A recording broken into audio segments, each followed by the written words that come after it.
ஓம் ஸ்ரீ குருப்யோ நமக. ஆன்மீகம் பிளஸ் நேயர்கள் அனைவருக்கும் ஜோதிட குருஜியின் இனிய வணக்கங்கள், வாழ்த்துக்கள், ஆசீர்வாதங்கள். பார்வதி பரமேஸ்வரால் துணையோடும் வள்ளி தேவசேனா சமேத எம்பெருமான் முருகப்பெருமானின் அருளாசியோடும் நவகிரகங்களின் நல்லாசியோடும் இந்த பதிவினை நாங்கள் ஆரம்பிக்கின்றோம். இந்த அருமையான காணொலியில் நம்ம பார்க்க போகிறது 2026ஆம் ஆண்டு புத்தாண்டு ராசி பலன். இந்த 2026ஆம் ஆண்டில் எந்தெந்த ராசிகளுக்கு நல்லபடியாக நடக்க போகிறது, எந்தெந்த ராசிக்காரர்கள் எச்சரிக்கையாக இருக்கணும் அப்படிங்கிறத பற்றிலாம் நம்ம இப்போ தெளிவாக பார்க்க போகிறோம். முக்கியமாக ஒரு 4 கிரகங்களோட சுழற்சிகள் தான் சொல்கிறது. குரு, சனி, ராகு, கேது. அந்த வகையில் பார்த்திங்கன்னா முக்கியமாக சுப கிரகம்னு கருதப்படக்கூடிய குரு பகவான் உங்களுக்கு வருட ஆரம்பத்தில் மிதுனத்தில் வக்ரகதியில் இருக்கார். அப்புறம் மார்ச் மாதம் அவர் வக்ர நிவர்த்தி ஆறார். அதுக்கப்புறம் பார்த்திங்கனாக்க ஜூன் மாதம் அவர் அப்படியே கடகராசிக்கு உச்சமடைகிறார்.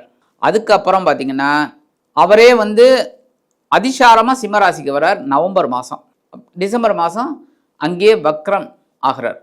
அதுக்கு அடுத்தபடியாக ராகு கேது இந்த வருஷம் பார்த்திங்கன்னா ஃபுல்லாக அதே கும்பம் சிம்மத்தில் தான் இருக்காங்க. அவங்க டிசம்பர் மாதம்தான் மகரத்துக்கும் கடகத்துக்கும் வரப்போகிறாங்க. மகரத்தில் ராகுவும் கடகத்தில் கேதுவும் வரப்போகிறாங்க. சனி பகவான் திருக்கணித பஞ்சாங்கப்படி அதே இடத்துல தான் இருக்கார். அவர் எப்போ வக்ரம் ஆறார் அப்படின்னு பார்த்தீங்கன்னா ஜூலை மாதம் வக்ரம் ஆகிறார், டிசம்பரில் வக்ர நிவர்த்தி ஆகிறார். இதுதான் இந்த பிளானட்டரி பொசிஷன். அந்த வகையில் இந்த வருடம் பார்த்திங்கன்னா மழை அமோகமாக இருக்கும். ஏன்னா இந்த ஏப்ரல் மாதம் பராபவ வருஷம் ஆரம்பிச்சிடுறது தமிழ். அந்த வருஷம் நல்ல மழை இருக்கும். நவம்பர் டிசம்பர் அக்டோபர் இதுலேருந்தே அக்டோபர்லேருந்தே டிசம்பர் வரைக்கும் நல்ல மழை இருக்கும். எல்லா ஏரியாலையுமே நல்ல ஒரு மழை சுபிக்ஷமாக இருக்கும். நிறைய பேர் எதிர்பார்க்குற மாதிரி இந்த கோல்டு ரேட்டு, தங்கம் விலை கண்ணாபின்னான்னு தான் ஏறும். ஏன்னா கடகத்தில் குரு உச்சமாகும் போதே கண்டிப்பாக, ஏன்னா தனக்காரகன் தங்கத்தெல்லாம் முதலீடு பண்ணுறவாலாம் நிறைய அதிகமாகிடும். அதனால் தங்கனோட விலை ஏறிண்டு இருக்கும். இறக்கம்ங்கிறது கொஞ்சம் லைட்டாக இருக்கும், அவ்வளோதான். ஆனால் ஏறிண்டே தான் இருக்கும். 1.5 லட்சத்தை கூட தாண்டும். ஒரு பவுன் அந்தளவுக்கு போகிறதுக்கு வாய்ப்பு இருக்குது. ரியல் எஸ்டேட்காரங்கள்லாம் கொஞ்சம் சூதனமாக இருக்கணும். அதேமாரி பங்கு சந்தையில் முதலீடு பண்ணுறவாலாம் ரொம்ப எச்சரிக்கையாக இருக்கணும். பெரிய முதலீடு பண்ணக்கூடாது.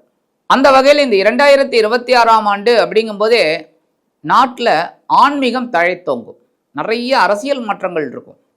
அதேமாரி இழப்புகள் இருக்கும். திரை உலகம் சொல்கிறோம் பாருங்க, அதில் நிறைய இழப்புகள் இருக்கும், சாதனை நிறையா இருக்கும். அந்த வகையில் இந்த 2026ஆம் ஆண்டு எப்படிப்பட்ட ஆண்டு, ஒவ்வொரு ராசிக்கும் என்னென்ன பலாபலன்களை கொடுக்க போகிறதுங்கிறத பற்றி நம்ம இப்போ பார்ப்போம். இதுவரைக்கும் சப்ஸ்கிரைப் பண்ண அனைத்து இணைய நெஞ்சங்களுக்கும் எங்களது வாழ்த்துக்கள்.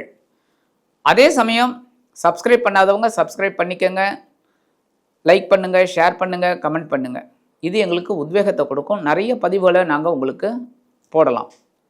இந்த பதிவிலிருந்து நாங்கள் உங்களோட ஆன்மீக விஷயங்கள், சந்தேகங்களை தீர்க்கறதுக்கு ரெடியாக இருக்கும். நீங்கள் உங்கள் ஆன்மீக விஷயமாக கீழே எங்களுக்கு கமெண்ட் செக்ஷனில் கொடுங்க, நாங்கள் பார்த்துட்டு சொல்கிறோம். இப்போ இந்த பதிவுக்கு போகலாமா? அன்பான சிம்ம ராசி நேயர்களே, இந்த அருமையான காணொலியில் நம்ம பார்க்க போகிறது 2026ஆம் ஆண்டு ராசி பலன். இந்த சிம்மராசி அன்பர்களுக்கு இந்த ஆண்டு எப்படிப்பட்ட ஆண்டு அப்படின்னா, 6 மாதங்கள், முதல் 6 மாதங்கள் அருமை. அதன் பிறகு வரக்கூடிய 6 மாதங்கள் கொஞ்சம் கவனமாக இருந்தேன்னா வெற்றி. ஏன் அப்படின்னா இந்த குரு பகவான் தனக்காரகன், புத்திரக்காரகன் உங்களோட லாபஸ்தானத்தில் அதிக அற்புதமாக இருக்கார் வருட ஆரம்பத்தில். அதுக்கப்புறம் 3 மாதம் வக்கரத்தில் இருக்கார். அதுக்கப்புறம் 3 மாதம் நல்ல வக்கர நிவர்த்தி ஆகி சூப்பராக இருக்கார்.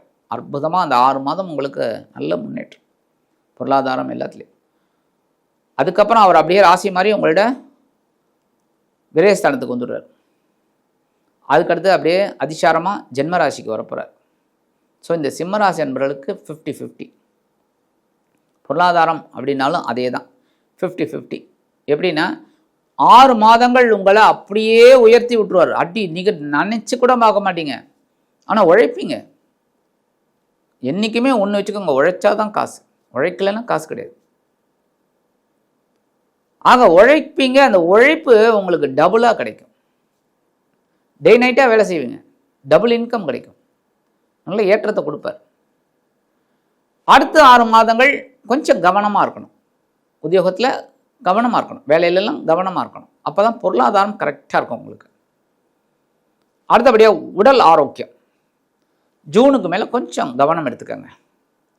ஏன்னா சனீஸ்வர பகவான் உங்களுக்கு அஷ்டமத்தில் இருக்கார். கொஞ்சம் உடல் ஆரோக்கியத்தில் கவனமாக இருங்க, சரியா? அடுத்தபடியாக உத்தியோகம் முன்னேற்றம் தாங்க. இந்த ஆண்டு நீங்கள் எந்த அளவுக்கு உழைக்கிறீங்களோ கண்டிப்பாக ஒரு முன்னேற்றம் உங்களுக்கு கண்டிப்பாக கிடைக்கும். அடுத்தபடியாக தொழிலில் ஏற்றம் தான். இந்த சிம்மராசி என்பவர்களுக்கு இந்த ஆண்டு அற்புதமான ஆண்டு. தொழில் அதிபர்களுக்கு நல்ல ஒரு லாபம். படிக்கிற குழந்தைகள் கொஞ்சம் கேர் எடுத்து படிக்கணும். ஆனால் இந்த ஃபஸ்ட்டு 6 மாதம் சூப்பராக இருக்கிறதுனால நல்லா படித்து பாஸ் பண்ணிடுவீங்க. அதுக்கடுத்து வர 6 மாதம் அந்த குவார்ட்டர்லி ஆஃபர்லிலாம் வரும். அப்போ கவனமாக இருக்கணும், சரியா? படிக்கிறதுல இந்த விளையாட்டில் இன்ட்ரெஸ்ட் போயிடும். எந்த குழந்தைகளாக இருந்தாலும் சரி. இப்போல்லாம் 2 வயசு குழந்தையெல்லாம் மொபைல் பார்த்துட்டு இருக்கு. அதனால் இந்த விளையாட்டுலலாம் கொஞ்சம் இன்ட்ரெஸ்ட் போயிடும். அதெல்லாம் கொஞ்சம் கவனமாக இருந்துட்டு படிக்கிறதுல கான்சன்ட்ரேஷன் பண்ணிக்கணும். அடுத்தபடியாக வெளிநாட்டு அன்பர்கள் அருமை. நீங்கள் நினச்சதெல்லாம் சாதிச்சுக்கலாம். என்ன தான் அஷ்டமத்தில் சனி இருந்தாலும் இந்த வெளிநாட்டு அன்பர்களுக்கு அற்புதமாக இருக்கும். நல்ல ஒரு முன்னேற்றம். அடுத்தபடியாக சுபகாரியங்கள் அற்புதமாக நிறைவேறக்கூடிய ஒரு ஆண்டு. அற்புதமாக நீங்கள் நினைக்கிற மாதிரி மார்ச்சுக்கு மேலே. இப்போ மார்ச்சுக்குள்ளே நிச்சயதார்த்தம் அந்த மாதிரிலாம் பண்ணிடுவீள். ஆனால் ஏப்ரல், மே, ஜூன் கல்யாணம் நிச்சயம் ஆகிடும்.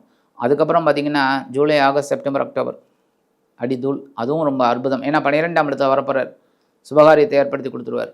ஏன்னா அதன் மூலமாக ஒரு பயணம்லாம் இருக்குல்ல. சுபகாரியம்னா சும்மாவா? இப்போல்லாம் எல்லோரும் என்ன பண்ணுறா, இங்கே நிச்சயதார்த்தத்தை பண்ணிவிட்டு டெல்லியில் கல்யாணம் பண்ணுறா, இல்லைன்னா பாம்பேயில் கல்யாணம் பண்ணுறா. அந்த மாதிரி போகக்கூடிய ஒரு இடமாற்றம். கண்டிப்பாக கல்யாணம் ஆகாத குழந்தைகளுக்கு கல்யாணம் ஆகிடும். அதேமாதிரி புத்திரகாரகன் அழகாக இருக்கிறதுனால புத்திரமும் ஏற்பட்டுரும். குழந்தைகள் பாக்கியமும் உண்டாயிடும். அடுத்தபடியாக அந்த கணவன் மனைவி உறவு கண்டிப்பாக சாதாரணமாக ரொம்ப சூப்பராக இருக்குது. ஆனாலும் விட்டு கொடுத்து போகணும். ஏன்னா நீங்கள் ஆளுமை நிறைந்தவர்கள், இப்படி தான் இருக்கணும் அப்படின்னு. உங்களுக்கு வரக்கூடிய மனைவி எப்படி இருக்கான்னு பார்க்கணும்ல. சாதாரணமாக கும்பராசி அமைஞ்சு போயிடுத்துனா, மகர ராசி அமைஞ்சு போயிடுத்துனா நீங்கள் விட்டு கொடுத்து தான் போகணும். கொஞ்சம் அனுசரித்து போனால் தான் இல்லற வாழ்க்கை. இல்லைன்னா கொஞ்சம் கசப்பாக இருக்கும். இதெல்லாம் இந்த மருந்து கொடுக்குற மாதிரி தான். கொஞ்சம் கசப்பான மருந்து டாக்டர் கொடுப்பாரு பாருங்க, அதை மாதிரி தான் சொல்கிறேன். அதனால் கவனமாக இருக்கணும், புரியுறதா? அடுத்தபடியாக இந்த அரசியல்வாதிகளும் அற்புதமான பதவி கிடைக்கும் கண்டிப்பாக. அதுவும் இந்த ஜூனுக்குள்ளே எலெக்ஷன் வரவாளுக்கெல்லாம் அற்புதமான ஒரு பதவி கிடைக்கிறதுக்கு வாய்ப்பு இருக்குது. ஏதோ ஒரு பொறுப்பு கண்டிப்பாக கிடைச்சிடும். ஏதோ ஒரு வட்ட செயலாளர், என்னென்னமோ சொல்லுவாங்களே, வட்ட செயலாளர், மாவட்ட செயலாளர், அதுமாதிரி அதெல்லாம் கிடச்சிடும் டக்குன்னு. ஏதோ ஒன்று இல்லைன்னா எம்எல்ஏ அந்தமாரி கண்டிப்பாக. அடுத்தபடியாக கலைத்துறையில் இருக்கிறவங்க கொஞ்சம் அலைச்சல் இருக்குங்க. ஆனால் அலைச்சல் மூலமாக ஆதாயம் இருக்குது. அலைஞ்சால் தான் இப்போ எல்லோரும். ஆமாம் சார், கலைத்துறையில் இருக்கிறவங்களாம் இப்போ சினிமா இதெல்லாம் எல்லாமே வெளியூரில் தானே போய் ஷூட் பண்ணுறாங்க. எல்லாம் உள்ளுக்குள்ளேயே லோக்கல்லேயாவா பண்ணுறா, எல்லாம் வெளிநாடு அந்த மாதிரி தான் போய் பண்ணுறா. அந்தமாதிரி அலைச்சல் இருந்தெல்லாம் ஆதாயம் கிடைக்கும் இந்த கலைத்துறை நண்பர்களுக்கெல்லாம். அடுத்தபடியாக ரியல் எஸ்டேட் பெரிய முதலீடு வேண்டாங்க. போட்டிங்கன்னா ஸ்வாகா, மண்ணுக்குள்ளேயே மண்ணாக போயிடும். அதனால் கவனமாக இருக்கிறது நல்லது. அடுத்தபடியாக பங்குச்சந்தை, இந்த ஷேர் மார்க்கெட்லலாம் போனீங்க, நிறைய இன்வெஸ்ட்மெண்ட் பண்ணிங்க, நிறைய லாபம் வரும். அந்த 6 வருஷம் கழிச்சு அப்படியே நம்ம கோடீஸ்வரன் ஆகிடும் அப்படின்னு நினச்சிங்கன்னா கனவுல தான் ஆகும். அதுலேயும் கொஞ்சம் கஷ்டம் வரும். அதனால் கவனமாக இருக்கிறது. இன்வெஸ்ட்மெண்ட் பண்ணும்போது கவனமாக பண்ணுங்க, சரியா? மாத வாரியாக பார்த்திங்கன்னா ஜனவரி மாதம் உங்களுக்கு ஆரோக்கியத்தில் கவனமாக இருக்கணும், சரியா? பிப்ரவரி மாதம் உங்களோட பொருளாதாரம் கண்டிப்பாக ஏற்றமாக இருக்கும். ஏன்னா எந்த அளவுக்கு உழைச்சாலும் அந்த அளவுக்கு ஏற்றம் இருக்கும் நிதி நிலைமை. அடுத்தபடியாக மார்ச் மாதம் உங்களோட முயற்சிகள் கண்டிப்பாக வெற்றி அடையக்கூடிய ஒரு மாதம். அடுத்தபடியாக ஏப்ரல் மாதம் மாமன்மார்கள், மைத்துனன்மார்கள் இவங்கெல்லாம் உங்களுக்கு ரொம்ப ஆதரவாக இருக்குது. அவங்க மூலமாக சில வேலைகள் உங்களுக்கு அற்புதமாக நடக்கும். சில வேலைகளை எதிர்பார்த்துருப்பீங்க, அதெல்லாம் கண்டிப்பாக நடக்கும். அடுத்தபடியாக மே மாதம் தைரியம் மிகுந்த ஒரு மாதம். எல்லா வேலைகளையும் என்னால் செய்ய முடியும் அப்படின்னு செய்வீங்க, வெற்றி கிடைக்கும். அடுத்தபடியாக ஜூன் மாதம் வாழ்க்கை துணை வழி உறவினர்கள் இல்லைன்னா வாழ்க்கை துணை மூலமாக ஒரு சந்தோஷம் இருக்குது. அவங்கள அழைச்சிக்கிட்டு ஜாலியாக ஒரு இன்ப சுற்றுலா போகிறதுக்கு வாய்ப்பு இருக்குங்க. அடுத்து ஜூலை மாதம் உடல் ஆரோக்கியத்தில் கொஞ்சம் கவனமாக இருங்க, சரியா? அடுத்தபடியாக ஆகஸ்ட் மாதம் பாக்கியம் நிறைந்த மாதம். நீங்கள் அனுபவிக்கக்கூடிய ஒரு மாதம். ஆசையாக எல்லா விஷயத்துலையும் உங்களுக்கு ஏற்றம் மிகுந்த ஒரு மாதம். அடுத்தபடி செப்டம்பர் உங்கள் உத்தியோகத்தில் ஒரு நல்ல ஒரு ஏற்றம் இருக்கும். நீங்கள் எதிர்பார்த்த அந்த உயர்வுகள்லாம் இந்த மாதம் கிடைக்கிறதுக்கு நல்ல வாய்ப்பு, சந்தர்ப்பம். அடுத்தபடியாக அக்டோபர் மாதம் சூப்பர். உங்களுக்கு நினச்ச காரியத்தை அற்புதமாக சாதிச்சுக்கலாம். யாராக இருந்தாலும், இல்லத்தை நிர்வகிக்கக்கூடிய இல்லத்தரசிகளாகட்டும், யாராக இருந்தாலும் இந்த மாதம் உங்களுக்கு அற்புதமான ஒரு மாதம். அடுத்தபடியாக நவம்பர் மாதம் உங்களோட நிதி நிலைமை கண்டிப்பாக ஒரு ஏற்றத்துக்கு வரும். கொஞ்சம் அலைச்சலோடு இருக்கக்கூடிய ஒரு முன்னேற்றம், சரியா? அடுத்தபடியாக டிசம்பர் மாதம் உங்களுடைய இடமாற்றம் அற்புதமாக இருக்கும். அதாவது வேறு ஊருக்கு போகிறீங்க, இல்லை வேறு நாட்டுக்கு போகணும்னு நினச்சாலும் அவளுக்கெல்லாம் டக்கு டக்கு டக்கு டக்குன்னு நடந்துடும். அதேமாரி இந்த ஃபாரினில் இருக்கிறவெல்லாம் அவள் சொந்த நாட்டுக்கு வரணும் அப்படின்னு திட்டம் போட்டிருந்தீங்கன்னா அதெல்லாம் டக்குன்னு நடக்கும். அந்தமாரி ஒரு மாதம். சரி, நட்சத்திர வாரியாக பார்த்தீங்க அப்படின்னா மகம் நட்சத்திரம். சாதாரணமாக ஆண்மகம் அப்படிங்கிறத விட பெண்மகம் ஜெகம் ஆளும். ஆண்மகம் கொஞ்சம் அலைச்சலோடு தான் ஜெகம் ஆளும். அந்த வகையில் மகம் நட்சத்திரக்கார உடல் ஆரோக்கியத்தில் கொஞ்சம் கவனமாக இருந்துக்கோங்க. நீங்கள் வழிபட வேண்டிய தெய்வம் விநாயகப் பெருமான். விநாயகப் பெருமானுக்கு அருகம்புல் போட்டு வழிபாடு பண்ணுங்க. உங்கள் உடல் ஆரோக்கியம் நல்லபடியாக இருக்கும். அதனாலேயே எல்லாமே சக்ஸஸ் ஆகும் உங்களுக்கு. அடுத்தபடியாக பூரம். பூரம் நட்சத்திரம் சந்தோஷத்துக்காகவே பிறந்தவங்க. ஆனால் நிறைய பேர் அடுத்தவங்க சந்தோஷத்துக்காக தான் பிறந்தவர்கள். புரியுது? இந்த பூரம் நட்சத்திரத்தில் பிறந்தவெல்லாம் அவளோட சந்தோஷத்தை விட அடுத்தவா சந்தோஷமாக இருக்கணும் அப்படின்னு நினைக்கக்கூடியவர்கள். அந்த பூரம் நட்சத்திரத்தில் பிறந்தவங்களுக்கு அற்புதமான ஒரு ஆண்டு, நல்ல ஒரு சந்தோஷம் மிகுந்த ஆண்டுன்னே சொல்லலாம். வழிபட வேண்டிய தெய்வம் வாராகி அம்மன். வாராகியை மனசார வழிபாடு பண்ணுங்க. வாராகி உங்களுக்கு அனுகூலம் பண்ணுவாள். அடுத்தபடியாக உத்திரம் நட்சத்திரம். இந்த உத்திர நட்சத்திரத்தில் பிறந்தவ பொறுமையாக எல்லா வேலைகளையும் செய்யுங்கோ. ஒரு நிதானமாக செய்யுங்க, சூதனமாக செய்யுங்க, கவனமாக செய்யுங்க. இந்த மாதிரி இருந்தாலே வெற்றி உங்களுக்கு கண்டிப்பாக கிடைக்கும்.